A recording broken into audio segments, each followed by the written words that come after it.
São Paulo, 1982. Um estúdio de cinema na Barra Funda.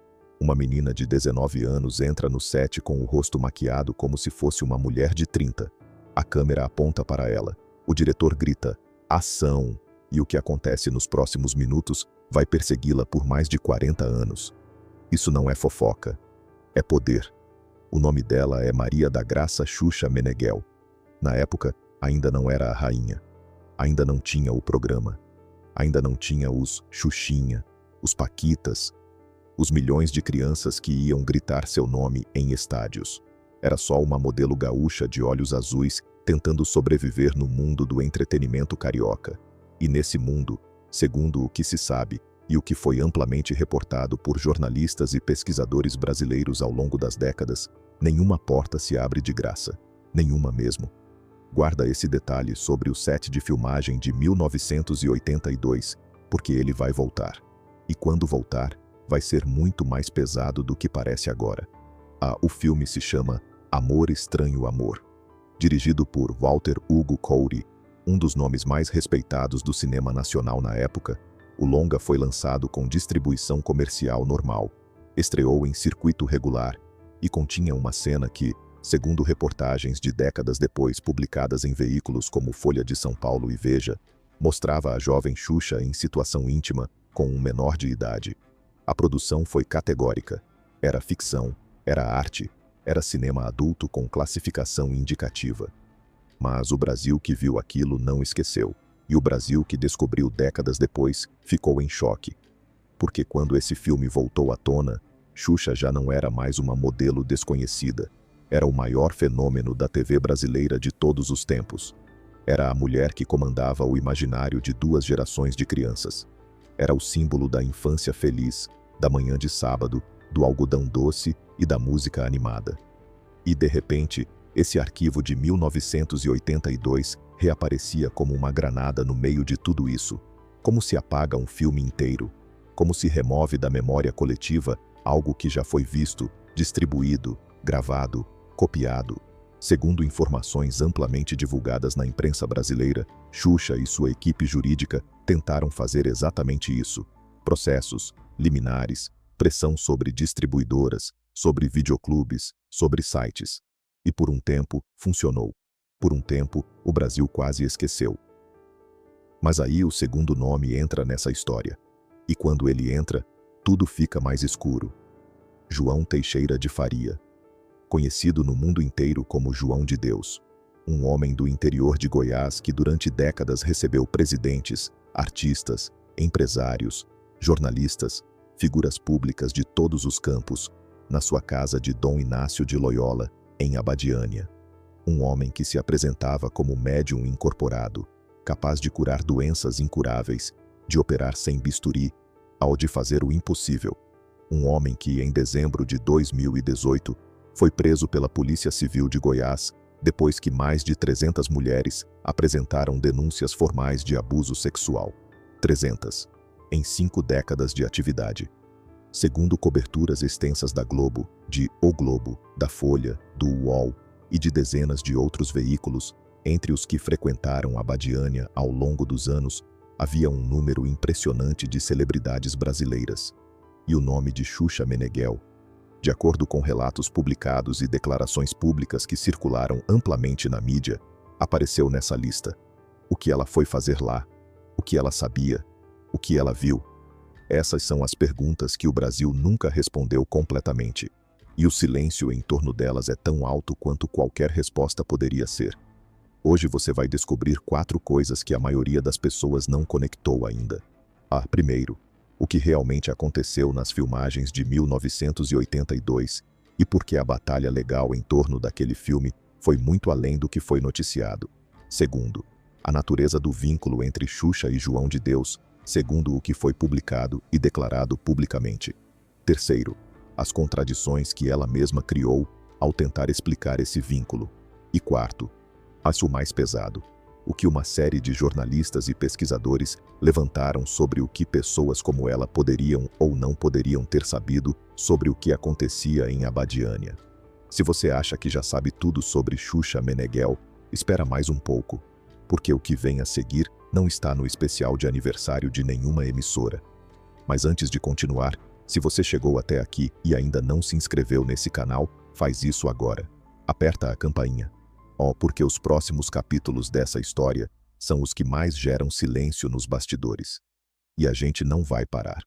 Agora, por que uma menina de 19 anos, nascida em Santa Rosa, no Rio Grande do Sul, filha de um caminhoneiro e de uma dona de casa, foi parar num filme de cinema adulto no Rio de Janeiro em 1982? A resposta é mais simples e mais brutal do que qualquer teoria conspiratória. Ela precisava trabalhar. Ela precisava aparecer. E o sistema de entretenimento brasileiro naquele momento tinha regras muito claras, muito cruéis e muito pouco documentadas sobre o que era cobrado de uma jovem bonita que queria chegar a algum lugar. Segundo o que foi relatado em entrevistas ao longo dos anos por pessoas que trabalharam no meio artístico carioca dos anos 1970 e 1980, o mercado de publicidade e televisão tinha portas. Mas essas portas tinham guardiões. E os guardiões tinham preços. Não necessariamente em dinheiro. Às vezes em tempo. Às vezes em silêncio. Às vezes em cenas que você preferia não ter gravado, mas que ficaram registradas em celuloide para sempre. Guarda esse ponto sobre os guardiões e os preços, porque ele volta quando a gente chegar em Abadiânia. Xuxa começou como modelo no início dos anos 1980. Trabalhou para marcas, apareceu em revistas, era parte daquele circuito de rostos bonitos que circulavam entre agências, fotógrafos e produtores. Foi nesse circuito que ela conheceu Pelé, um relacionamento que, segundo o que foi amplamente discutido na mídia e comentado pela própria Xuxa em diferentes momentos, começou quando ela tinha 17 anos e ele tinha 42. Isso é um detalhe que a gente vai explorar melhor mais tarde, porque ele diz muita coisa sobre o ambiente em que ela cresceu. Mas antes disso, existe o filme. Amor Estranho Amor foi rodado num contexto de abertura política e cultural no Brasil. A ditadura estava se esvaindo. A censura que pesou sobre o cinema nacional durante anos estava cedendo. E uma safra de produções que misturavam erotismo, drama e experimentação artística estava sendo lançada por diretores que hoje são estudados em faculdades de cinema. Cowry era um desses diretores, respeitado, premiado, com uma filmografia séria. Mas o que ficou desse filme não foi a direção. Não foi a fotografia. Não foi o roteiro. O que ficou foi aquela cena. E o que ficou depois foi a tentativa de apagamento. Segundo reportagens publicadas na imprensa nacional, Xuxa buscou na justiça o direito de impedir a circulação do filme por décadas. Alguns processos foram bem-sucedidos temporariamente, outros não. E o surgimento da internet tornou a batalha não apenas mais difícil, mas praticamente impossível de vencer. O que ela disse sobre isso ao longo dos anos? Depende do ano em que você pergunta. Em algumas entrevistas, segundo o que foi transcrito e publicado por jornais e revistas, ela negou com veemência, afirmou que a cena não era o que parecia, que havia um ângulo de câmera que distorcia tudo. Em outras, admitiu arrependimento, disse que era jovem, que não entendia o que estava fazendo, que foi uma decisão que ela jamais repetiria. Em outras ainda, simplesmente se recusou a falar e pediu para mudar de assunto. 3 versões diferentes. 3 posições diferentes, e uma cena que continua disponível para quem quiser procurar. Isso não é só contradição pessoal, isso é o padrão de uma pessoa que aprendeu muito cedo que certos silêncios custam menos do que certas verdades. E esse padrão vai aparecer de novo. Vai aparecer de forma muito mais pesada quando o nome de João de Deus entrar de vez nessa história. Existe um tipo de celebridade no Brasil que a mídia trata com uma deferência particular. São figuras que construíram um vínculo afetivo tão profundo com o público que qualquer acusação, qualquer dúvida, qualquer sombra que caia sobre elas é recebida com uma resistência coletiva quase visceral. O público não quer saber. O público não quer que a magia se quebre. E a mídia que vive desse público aprende a não empurrar certos limites. Xuxa é talvez o exemplo mais perfeito desse fenômeno na história da televisão brasileira. Pensa no tamanho do que ela foi. Nos anos 1980 e 1990, o show da Xuxa não era só um programa infantil. Era um evento nacional. Era o ritual da manhã de sábado de 2 gerações. Era o programa mais assistido do país em determinados momentos, com índices de audiência que hoje parecem impossíveis. Ela não era apenas famosa, ela era a infância de um país inteiro. E quando você é a infância de um país inteiro, as pessoas protegem você como protegem as próprias memórias. Mas o problema com os ídolos é que eles são humanos. E os humanos existem em sistemas. E os sistemas têm regras que ninguém gosta de discutir em voz alta. Então vamos discutir. João de Deus construiu seu império em Abadiânia ao longo de décadas. A casa de Dom Inácio de Loyola era um destino de peregrinação internacional. Pessoas vinham da Alemanha, dos Estados Unidos, da Argentina, de todo o Brasil. Vinham com cânceres terminais, com doenças raras, com desespero que a medicina convencional não conseguia conter. E João de Deus estava lá, o sorridente, vestido de branco, fazendo o que chamava de cirurgias espirituais. Segundo o que foi amplamente documentado por jornalistas brasileiros e internacionais, depois do escândalo de 2018, o mecanismo era sempre o mesmo. A pessoa entrava em fila. João de Deus a recebia. Às vezes fazia gestos que pareciam cirurgias, introduzia instrumentos em partes do corpo, em cenas que chocaram o mundo quando foram mostradas em documentários. E tinha uma recomendação central que as vítimas repetiram aos investigadores: não contar nada, não filmar, não questionar. O ambiente era de devoção absoluta e silêncio absoluto. Isso soa familiar? Silêncio absoluto, não questionar. O que acontece aqui, fica aqui. Agora, segundo relatos e reportagens publicadas em veículos como Época, Veja e UOL, entre as celebridades que frequentaram Abadiânia ao longo dos anos esteve Xuxa Meneghel. Não há confirmação pública dela sobre a natureza ou a frequência dessas visitas. Não há provas documentadas de que ela testemunhou qualquer abuso. O que existe são relatos publicados, menções em entrevistas de terceiros e uma estranheza narrativa que é difícil ignorar.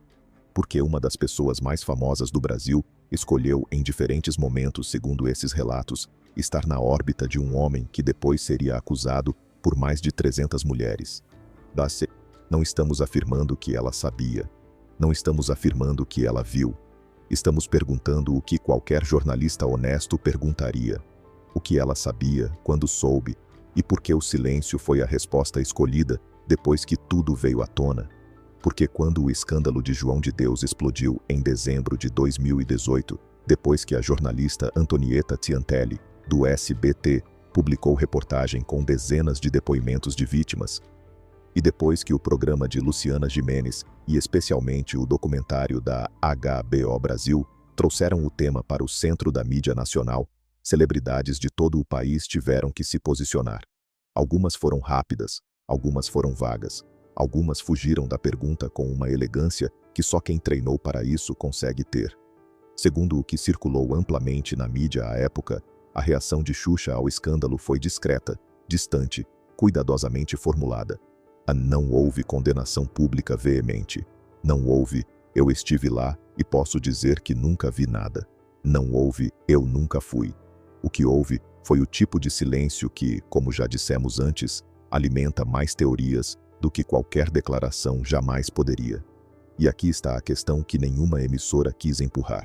Se você foi ao local durante anos, se você tinha acesso privilegiado, se você tinha equipe, assessores, advogados e todo o aparato de proteção que uma superestrela brasileira tem, você tem uma responsabilidade diferente de uma pessoa comum que foi a Abadiânia em desespero com uma doença terminal. Você tem olhos treinados, você tem experiência com poder. Você sabe, ou deveria saber, quando algo não está certo. Guarda essa pergunta. Ela volta no final dessa história, de uma forma que vai ser difícil de ignorar. Mas antes de chegarmos lá, precisamos entender quem Xuxa Meneghel realmente é. Não a Xuxa do palco, não a Xuxa dos especiais de fim de ano, não a Xuxa que a Globo embalou e vendeu para 2 gerações. A Xuxa de verdade. A menina que nasceu em 27 de março de 1963, em Santa Rosa, Rio Grande do Sul, filha de Olinto Casemiro Meneghel, caminhoneiro, e de Alda Meneghel, dona de casa. A menina que cresceu em meio a uma família que tinha dificuldades financeiras reais, que conheceu cedo o peso da necessidade e que aprendeu, muito antes de subir num palco, que o mundo não dá nada de graça para quem veio de onde ela veio. Segundo o que ela mesma relatou em diferentes entrevistas ao longo da vida, e o que foi amplamente documentado em perfis jornalísticos e biografias não autorizadas, a infância de Xuxa não foi cor-de-rosa. Havia tensão, havia instabilidade e havia, segundo algumas versões que circularam na mídia, uma sensação constante de que ela precisava ser excepcional para escapar de um destino que não queria. Essa fome, essa necessidade de provar. Esse olho fixo no horizonte de uma vida diferente. Isso é o motor de muito do que ela fez. E é também, talvez, a explicação para algumas das escolhas que ela fez. Porque quando você cresce com essa fome, quando você aprende que o mundo não tem espaço para as regras das pessoas comuns, você desenvolve uma flexibilidade moral que pode ser uma ferramenta poderosa ou uma armadilha perigosa. Às vezes, as duas coisas ao mesmo tempo. Ela chegou ao Rio de Janeiro no início dos anos 1980 com 17 anos e um rosto que parava o trânsito. O mercado de moda e publicidade carioca a absorveu rapidamente. As fotos eram boas, a presença era inegável. E então veio Pelé. Edson Arantes do Nascimento, o rei do futebol, 42 anos na época, casado, uma das figuras mais famosas do planeta. E segundo o que foi extensamente documentado e discutido publicamente, ou inclusive pela própria Xuxa em entrevistas décadas depois, os dois iniciaram um relacionamento quando ela tinha 17 anos. Pensa no que isso significa, não apenas em termos morais, embora isso também precise ser dito. Pensa no que significa para uma jovem de 17 anos, vinda de Santa Rosa, sem dinheiro, sem conexões, ser a namorada de Pelé no Rio de Janeiro de 1980. Pensa nas portas que abrem. Pensa nas pessoas que passam a te tratar de outra forma. Pensa no que você aprende, num nível visceral e permanente, sobre como o poder funciona, sobre o que ele compra, sobre o que ele pode apagar e o que ele não consegue apagar. O relacionamento durou anos. Terminou. E depois dele, Xuxa era outra pessoa. Não apenas mais madura, mais estratégica, mais consciente do jogo, e estava prestes a dar o maior salto da sua carreira. Em 1983, ela começou a apresentar o Clube da Criança, na TV Manchete. Foi um teste, mas foi o esboço de algo que ninguém ainda entendia completamente. Mas os números foram bons, as crianças responderam, e em 1986, a TV Globo, que não costumava perder apostas, assinou com ela. O show da Xuxa estreou, e o Brasil nunca mais foi o mesmo. Mas enquanto o Brasil estava entrando nessa fase de euforia coletiva, enquanto os estúdios da Globo se tornavam o lugar mais mágico do país nas manhãs de sábado, uma outra história estava acontecendo paralelamente.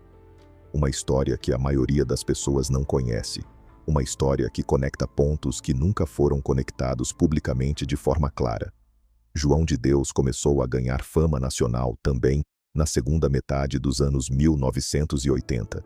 A casa de Dom Inácio existia desde muito antes, mas foi nessa época que o fluxo de visitantes famosos começou a aumentar de forma significativa.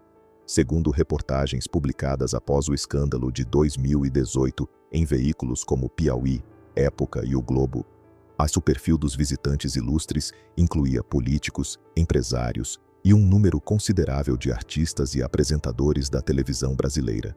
O mecanismo de atração era sempre parecido. Alguém que você respeita, alguém do seu círculo, alguém que parece ter tudo, mas que está passando por alguma coisa. Esse alguém um dia te conta que foi a Abadiânia e que voltou diferente, curado, aliviado, transformado. E você, onde que cresceu num país onde o catolicismo e a religiosidade popular se misturam de formas que qualquer antropólogo passaria a vida tentando mapear, você não acha estranho. Você acha familiar, você considera, e às vezes você vai. Segundo informações que circularam amplamente na mídia brasileira após o escândalo, Xuxa teria visitado a Abadiânia. Não há confirmação pública dela sobre isso. Não há detalhes sobre o que ela buscava ou o que encontrou. O que existe é o silêncio. E o silêncio, como dissemos, fala muito alto.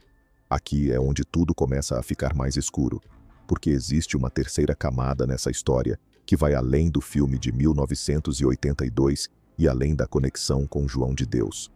Existe uma questão que jornalistas que cobriram o caso de João de Deus e que também tinham interesse no universo das celebridades brasileiras levantaram em diferentes momentos. O que acontece quando alguém muito famoso, muito poderoso, muito protegido está na órbita de um predador? Quanto tempo leva para que as estruturas de proteção que existem em torno dessa pessoa famosa se tornem também estruturas de encobrimento? Não estamos dizendo que isso aconteceu com Xuxa. Não há provas públicas disso. Mas a pergunta existe. E a pergunta merece ser feita. Pensa nos números. Mais de 300 mulheres. 5 décadas. Um homem que operava abertamente, que tinha câmeras apontadas para ele, que recebia jornalistas internacionais, que foi tema de documentários laudatórios antes dos documentários que o destruíram. Como algo assim dura 5 décadas sem que ninguém próximo saiba de nada? Sem que nenhuma das celebridades que passaram por lá, com suas equipes e seus assessores e seus olhos acostumados com os bastidores do poder, sem que nenhuma delas visse algo, ouvisse algo, sentisse que algo estava errado? A resposta mais confortável é: as pessoas acreditavam. Era fé, era esperança. Era um contexto religioso que desarmava o senso crítico, e provavelmente, para a maioria dos visitantes, isso é verdade. Mas para as celebridades, para quem tinha poder, para quem tinha voz, para quem poderia ter feito uma ligação, dado uma entrevista, plantado uma dúvida que talvez tivesse acelerado o fim daquilo décadas antes. Para essas pessoas, a resposta confortável é mais difícil de engolir. E aqui está o detalhe que não fecha. Mas o detalhe que fica na garganta quando você olha para essa história de fora. A mesma Xuxa que gastou décadas e recursos jurídicos consideráveis tentando apagar um filme da sua própria passado, segundo o que foi amplamente noticiado, essa mesma Xuxa foi notavelmente silenciosa quando o assunto era um homem que foi condenado por crimes gravíssimos e que ela supostamente conhecia.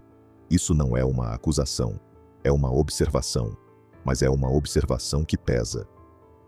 Vamos falar sobre o mecanismo, porque para entender o que aconteceu e o que não aconteceu, você precisa entender como funciona a máquina de proteção de reputação no Brasil do entretenimento. Quando uma figura do tamanho de Xuxa Meneghel chega a um certo nível de fama, algo muda. Não apenas na forma como o público a vê, muda na forma como os veículos de comunicação a tratam, na forma como os anunciantes se relacionam com ela, e na forma como os próprios jornalistas que a cobrem calibram o que podem e o que não podem perguntar. Existe uma negociação permanente e não escrita entre a celebridade, sua equipe, a emissora que a sustenta e a mídia que depende do acesso a ela para gerar conteúdo. Esse mecanismo tem um nome técnico no mundo das relações públicas, mas no Brasil, em linguagem direta, chama-se o seguinte: você não morde a mão que te alimenta. E quando a mão é grande o suficiente, a mordida nunca nem acontece. Segundo o que foi documentado em relatos de jornalistas e profissionais do meio, a Globo dos anos 1980 e 1990 operava com uma lógica de proteção dos seus ativos que era quase militarizada. Não havia processo, não havia acusação, não havia rumor que chegasse ao ar sem passar por um filtro rigoroso. E quando o ativo em questão era responsável por uma fatia considerável da audiência nacional, esse filtro ficava ainda mais espesso. Isso não é uma teoria. É a forma como qualquer empresa de mídia de grande porte funciona em qualquer lugar do mundo. A diferença é o tamanho do que estava em jogo, e no caso de Xuxa Meneghel, o que estava em jogo era imenso. Então, quando o filme de 1982 começou a ressurgir nos anos 1990, com a chegada dos primeiros videolocadores e depois das redes de compartilhamento de arquivo na internet, a resposta foi imediata e agressiva. Liminares, processos, pressão sobre distribuidoras. E segundo reportagens publicadas na época, foram movidas ações judiciais contra sites, contra indivíduos que compartilhavam o arquivo, contra qualquer ponto de distribuição que pudesse ser identificado. E o que isso fez? Exatamente o oposto do pretendido. Criou o efeito Streisand avant la lettre. Quanto mais você tenta suprimir uma informação na era digital, mais curiosidade ela gera. Mais pessoas procuram. Mais cópias aparecem. O filme que poderia ter ficado no esquecimento de uma época específica do cinema brasileiro se tornou, por causa das tentativas de apagamento, um dos objetos mais procurados da internet brasileira durante anos. Esse é o paradoxo central da história de Xuxa. A mesma inteligência estratégica que a fez construir um dos maiores impérios midiáticos da América Latina é também responsável por algumas das suas piores decisões de gerenciamento de crise. Ou porque ela entendeu o jogo do entretenimento melhor do que quase qualquer um. Mas o jogo da internet era outro, e o jogo da memória coletiva digital é outro ainda. Agora, o que exatamente está no filme? Vamos ser precisos aqui, porque a imprecisão é o terreno favorito do rumor. Segundo o que foi descrito em críticas cinematográficas, reportagens jornalísticas e análises publicadas ao longo dos anos, Amor Estranho Amor é um drama erótico ambientado num bordel dos anos 1950. Xuxa interpreta uma prostituta. A cena que gerou controvérsia envolve seu personagem e um garoto de aproximadamente 12 anos. Segundo a produção, trata-se de uma cena não explícita que foi filmada de forma a sugerir intimidade sem mostrá-la diretamente. Mas o que não explícita significa para um tribunal, para um público de 2024 e para o mundo pós-Me Too, é uma coisa completamente diferente do que significava para os padrões do cinema adulto brasileiro de 1982. E essa distância de percepção é exatamente o que torna o assunto combustível permanente. Aqui entra um detalhe que não fecha. Um detalhe que reaparece em análises mais cuidadosas do caso. Se a cena era artística, se era cinematograficamente justificável, se estava dentro dos padrões da época, por que décadas de batalha jurídica? Por que esse nível de investimento em fazer desaparecer algo que, na sua própria defesa, nunca foi o problema que o público imaginava? Uma pessoa que não tem nada a esconder, não passa décadas tentando esconder. Uma pessoa que fez algo que considera completamente justificável dentro do contexto, não contrata exércitos de advogados para apagar o contexto. Isso é uma observação, não uma acusação. Mas é o tipo de observação que fica. E então, quando você coloca essa observação do lado da conexão com João de Deus, quando você vê o mesmo padrão de silêncio estratégico, de gerenciamento cuidadoso de narrativa, de ausência de palavras, onde palavras poderiam ter feito diferença, o quadro começa a ter uma forma. Não uma forma conclusiva, mas uma forma. Segundo o que foi publicado em dezembro de 2018 pela imprensa brasileira, quando o escândalo de João de Deus explodiu, e houve uma sequência previsível de reações entre as celebridades que tinham alguma conexão com a Badiânia. Alguns se posicionaram imediatamente, com condenações veementes. Outros levaram dias. Outros foram gradativamente silenciosos, à medida que entenderam que silêncio era mais seguro do que posição. A análise do comportamento de Xuxa nesse momento específico, segundo o que circulou na mídia e nas redes sociais na época, foi tema de discussão. Houve quem a defendesse. Há quem dissesse que ela nunca tinha se envolvido com João de Deus de forma relevante, quem dissesse que qualquer associação era injusta. E houve quem levantasse questões mais incômodas, que ficaram sem resposta. Vamos falar sobre as vítimas por um momento, não como número, como pessoas. 300 mulheres, 300 histórias diferentes de desespero que as levou à Abadiânia, 300 histórias de violação que aconteceram num espaço que deveria ser de cura e se tornou um espaço de trauma. Há mulheres que ficaram décadas sem falar porque o sistema de crença que as cercava tornava impossível articular o que tinha acontecido. Porque como você diz que um homem de Deus abusou de você, quando toda a sua comunidade, toda a sua família, todos os seus amigos ainda acreditam nele? Esse é o mecanismo que os predadores de longa data entendem melhor do que qualquer coisa. Não é força física, é estrutura social. E é a construção cuidadosa de um ambiente onde denunciar é mais perigoso do que ficar em silêncio. E João de Deus, segundo o que foi amplamente documentado pelos investigadores e pelo Ministério Público de Goiás, era um mestre dessa construção. Mas esse mecanismo não funciona sozinho.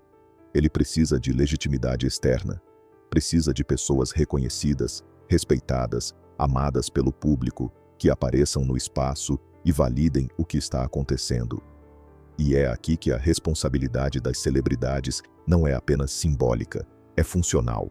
Quando fulana de tal, famosa, bonita, bem-sucedida, vai à Abadiânia e depois fala sobre a experiência de forma positiva, ela está contribuindo para o escudo de proteção que permitiu que João de Deus operasse por 5 décadas.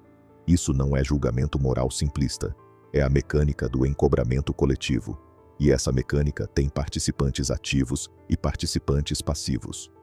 Participantes que sabiam e ficaram quietos, e participantes que não sabiam, mas que, mesmo assim, funcionaram como peças do sistema. A questão sobre Xuxa não é: ela sabia dos abusos? Não há evidência pública de que ela sabia. A questão é mais sutil e mais importante.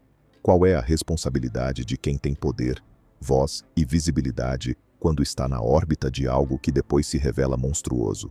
E essa questão não tem resposta fácil. Porque respondê-la com seriedade significa aplicá-la de forma consistente. Significa perguntar o mesmo sobre todos os políticos que visitaram a Abadiânia, sobre todos os médicos que encaminharam pacientes para lá, sobre todos os jornalistas que fizeram reportagens elogiosas sobre João de Deus ao longo dos anos. Significa um nível de prestação de contas coletiva que o Brasil ainda não teve coragem de ter. Mas voltando a Xuxa especificamente, o que torna o seu caso particular não é apenas a conexão com João de Deus, é a sobreposição de narrativas, é o fato de que ela é uma pessoa que demonstrou ao longo de décadas uma capacidade sofisticada de controlar sua própria imagem pública, que gastou recursos significativos nesse controle, e que, portanto, quando ela escolhe não falar, a escolha parece mais pesada do que quando uma pessoa comum escolhe não falar. Existe um rumor que circulou extensamente nos anos que se seguiram ao escândalo de 2018 e que jornalistas que cobriram o caso mencionaram sem conseguir confirmar. O de que entre as celebridades que frequentaram a Abadiânia, algumas tinham conhecimento de comportamentos irregulares de João de Deus muito antes de dezembro de 2018, que havia conversas privadas, avisos discretos, histórias que circulavam nos bastidores do mundo artístico, mas que nunca chegaram a público, porque ninguém queria ser a primeira pessoa a jogar a pedra num homem que tantos respeitavam. Não há confirmação pública de que Xuxa estava entre essas pessoas. Não há nome, não há data, não há documento. O que existe é um contexto, e o contexto por si só não condena ninguém. Mas o contexto precisa ser dito. Agora vamos falar sobre o silêncio como estratégia. Existe uma consultora de comunicação em São Paulo, cujo nome não é relevante para essa história, mas cujo trabalho é amplamente conhecido no mercado, que diz o seguinte sobre crises de imagem: o silêncio só funciona como estratégia em 2 situações: quando você não tem nada a dizer, ou quando o que você tem a dizer é pior do que o silêncio. Para qual dessas situações o silêncio de Xuxa sobre João de Deus se encaixa melhor? Só ela sabe. Mas a pergunta existe. Aqui está um detalhe que não quadra. Xuxa não é uma pessoa tímida. Não é uma pessoa que evita polêmicas por temperamento. Ao longo da sua carreira, segundo o que está registrado em entrevistas e declarações públicas, ela se posicionou sobre política, sobre comportamento sexual, sobre drogas, sobre religião, sobre as paquitas, sobre Pelé, sobre a Globo, sobre a saída da Globo, sobre a ida para o SBT, sobre a volta. Ela tem opinião. Ela expressa opinião. Ela não tem medo de ser contraditória. Então, quando ela escolhe não ter opinião sobre João de Deus, quando o assunto some da sua agenda pública com uma eficiência quase cirúrgica, isso não parece silêncio de timidez. Parece silêncio de cálculo. E silêncio de cálculo, nesse contexto, merece no mínimo uma pergunta direta. Em 2019, João de Deus foi condenado pela primeira vez. A sentença inicial foi de 40 anos de prisão por crimes de abuso sexual. Depois vieram outras condenações. O total de anos acumulados nas sentenças, segundo o que foi amplamente noticiado, chegou a mais de 100 anos de prisão. Ele permanece detido, tem mais de 80 anos, e segundo notícias mais recentes, segundo versões que circularam na imprensa, teria sido transferido para regime diferenciado por questões de saúde. 300 mulheres, 5 décadas, 100 anos de sentença, E o Brasil seguiu em frente, como o Brasil sempre faz, com pressa, com esquecimento conveniente, com a próxima polêmica já esperando na fila. Mas as perguntas não somem só porque o Brasil passa para a próxima polêmica. As perguntas ficam, acumulam, e de vez em quando alguém pega os fios e começa a puxar, elas voltam com uma força que surpreende. Esse é um desses momentos. Vamos falar sobre o que Xuxa representa além de si mesma, porque essa história não é só sobre uma pessoa, é sobre um sistema. É sobre como o Brasil constrói ídolos e depois os protege de formas que às vezes prejudicam pessoas reais. É sobre como a fama funciona como escudo, como o afeto do público funciona como imunidade. Quando o escândalo do filme de 1982 ressurgiu com força na era da internet, o que aconteceu? Houve debates, houve indignação, houve defesas apaixonadas. E depois, a carreira de Xuxa continuou. Os contratos continuaram. A presença na mídia continuou. O país decidiu, coletivamente, que o peso do que ela representava para a memória afetiva nacional era maior do que qualquer questionamento que aquele filme levantava. Isso é uma decisão legítima? Talvez. Mas é uma decisão que tem consequências. Porque quando você decide que certos ídolos são grandes demais para ser questionados, você está enviando uma mensagem. Você está dizendo que existem pessoas para quem as regras funcionam de forma diferente. E essa mensagem não fica em abstrato. Ela aparece na forma como outras pessoas que estão no poder, em outros contextos, em outras indústrias, aprendem que podem se comportar. Isso é o sistema. E Xuxa não criou o sistema. Ela cresceu dentro dele, se beneficiou dele e, em alguns momentos, segundo o que é possível observar a partir de informações públicas, o utilizou para seus próprios propósitos de proteção. Exatamente como qualquer pessoa inteligente nessa posição aprenderia a fazer. O que é diferente no caso dela é a escala. A visibilidade, o alcance e a responsabilidade que vem com isso. Existe uma entrevista, amplamente citada em análises jornalísticas sobre o período, em que Xuxa falou sobre a sua trajetória de forma que revelou muito mais do que provavelmente pretendia. Segundo o que foi publicado, ela disse algo no sentido de que aprendeu cedo que, no mundo do entretenimento, a sobrevivência dependia de entender quem tinha poder e de saber como se relacionar com esse poder. Não são essas as palavras exatas, porque não vamos reproduzir citações longas, mas o sentido foi esse. E esse sentido é importante, porque ele descreve uma visão de mundo, uma forma de existir no meio artístico que é ao mesmo tempo muito honesta e muito reveladora. Uma forma que explica tanto o seu sucesso quanto algumas das suas escolhas mais difíceis de defender. Quando você aprende que a sobrevivência depende de saber quem tem poder, você desenvolve um radar para o poder. E esse radar às vezes te leva a lugares e a pessoas que depois você gostaria de poder apagar da sua história, assim como o filme de 1982. Mas diferente do filme, as consequências da conexão com João de Deus não são pessoais apenas, são coletivas, porque cada pessoa que legitimou aquele ambiente, conscientemente ou não, funcionou como parte de um mecanismo que permitiu que 300 mulheres fossem abusadas. Isso é o peso real dessa história. E é o peso que nenhuma assessoria de imprensa, por melhor que seja, consegue apagar completamente. O Brasil de 2024 é diferente do Brasil de 1982. É diferente do Brasil de 1990, quando o show da Xuxa estava no auge. É diferente até do Brasil de 2018, quando João de Deus foi preso. As conversas sobre abuso, sobre poder, sobre consentimento, sobre responsabilidade de figuras públicas evoluíram de formas que tornam certas perguntas inevitáveis hoje, mesmo que por décadas elas tenham sido consideradas intocáveis. E nesse contexto, a história de Xuxa Meneghel não é uma história encerrada. É uma história aberta, com pontas soltas, com capítulos que ainda não foram escritos publicamente, com perguntas que ela nunca respondeu de forma satisfatória. Existe um padrão que pesquisadores de comportamento de celebridades em situações de crise identificaram ao longo dos anos. Quando uma figura pública está sob pressão por algo do passado, existe uma escala de resposta que vai do mais honesto ao mais estratégico. No extremo mais honesto, admissão completa, contexto, pedido de desculpas específico. No extremo mais estratégico, negação total, ataque aos questionadores ou silêncio calculado. A posição de Xuxa ao longo dos anos sobre o filme de 1982 transitou entre vários pontos dessa escala, segundo o que foi publicado em diferentes momentos. E às vezes mais próximo de uma admissão contextualizada, às vezes mais próximo da negação, nunca no ponto mais honesto do espectro. E sobre João de Deus, segundo o que é possível observar a partir de informações públicas, a posição foi consistentemente no extremo estratégico.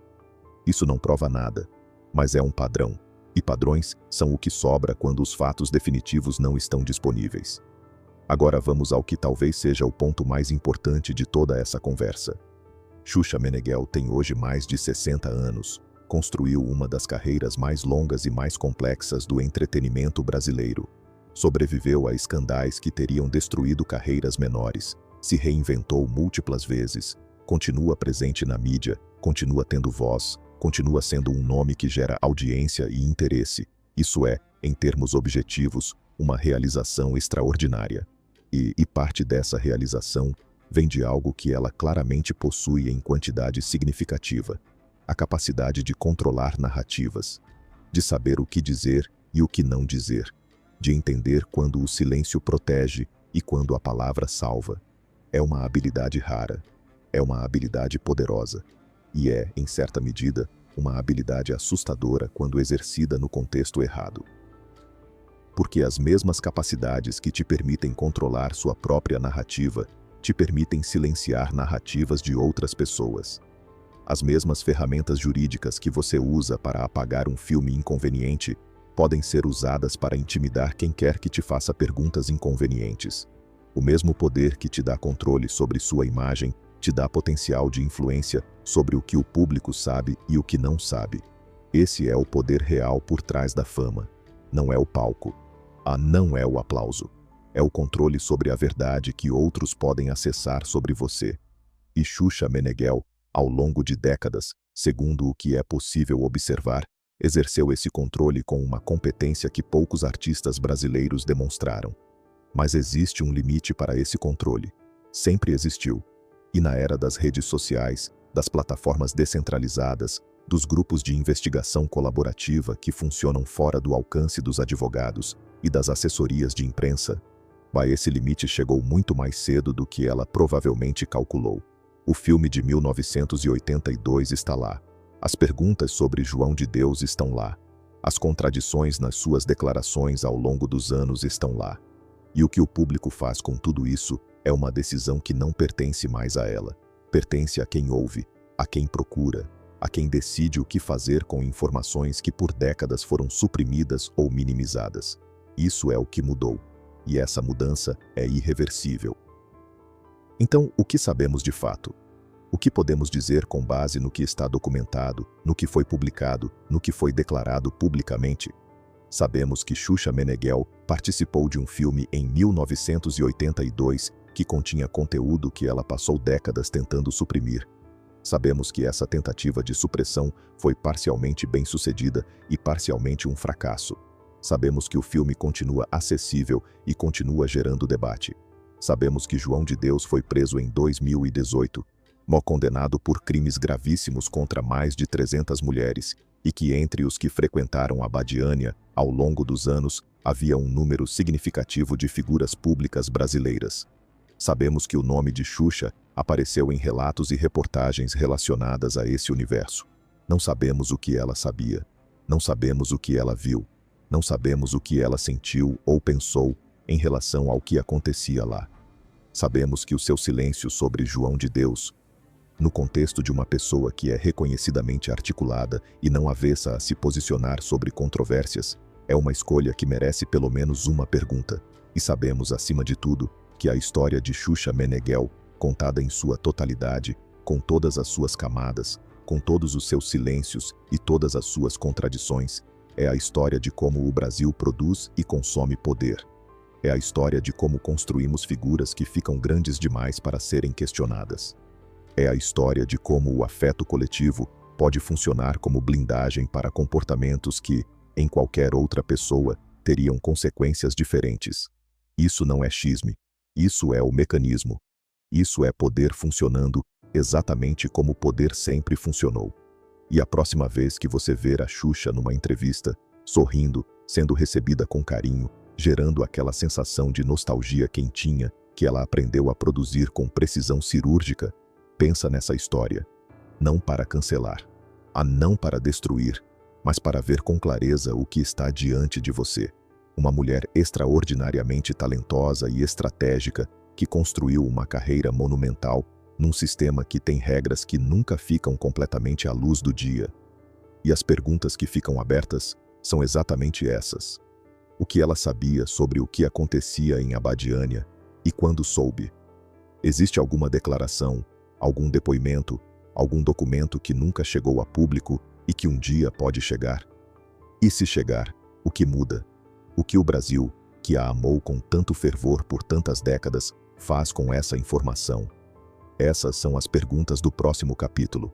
E o próximo capítulo tem tudo a ver com outra figura que passou por dentro desse mesmo sistema, que conheceu as mesmas sombras e que deixou rastros que ainda estão sendo rastreados. Fica de olho, porque essa história tem desdobramentos que vão muito além do que você está pensando agora. Se você chegou até aqui, obrigado. Isso não é entretenimento fácil. É o tipo de conversa que o Brasil precisa ter e que os grandes veículos raramente têm coragem de ter. Se você concorda que essas perguntas precisam ser feitas, compartilha esse vídeo, comenta o que você pensa e se inscreve no canal, porque os próximos arquivos são ainda mais pesados do que esse. Isso não é fofoca, é poder, e o poder precisa ser visto.